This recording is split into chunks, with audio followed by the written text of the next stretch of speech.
Shadows of the Forbidden Attic. It was a boring Saturday evening, and we were a group of friends looking for something to do. We had gathered at Vlad's old house, an ancient building on the outskirts of town, known for its strange legends.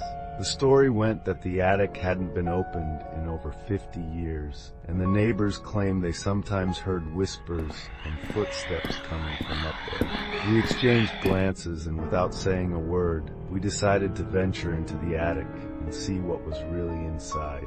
Vlad found a rusty key hidden in an old drawer.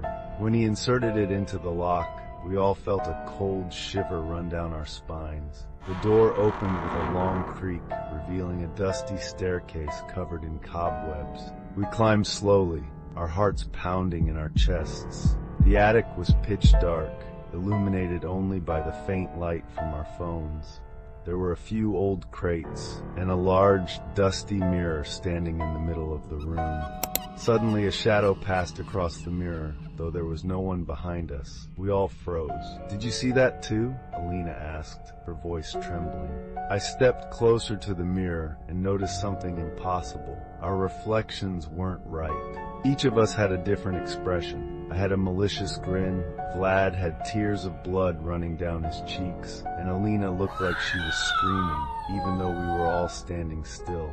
At that moment, Vlad reached out to touch the mirror, and a pale hand emerged from the glass, pulling him inside with a supernatural force. Alina screamed and ran toward the door, but it slammed shut with a loud bang. I tried to open it, but it felt welded shut. Vlad had vanished into the mirror, and Alina and I were trapped, our reflections shifting constantly. At one point, I saw in the reflection a woman in white standing behind us. She had a demonic smile, and her eyes were empty black sockets. She began whispering our names, softly at first, then louder and louder. We turned around, but there was no one there. In that instant, cracks started to form on the surface of the mirror, and a hysterical laugh filled the room. It seemed to come from every direction.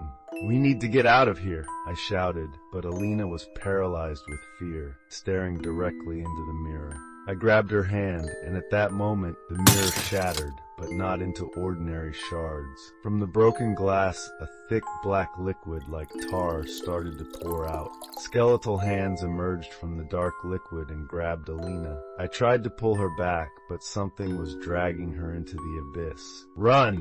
she screamed before the hands completely engulfed her. I was left alone, my heart pounding in my chest. The attic door suddenly swung open. I ran down the stairs, leaving behind the shadows and the maniacal laughter of the woman from the mirror.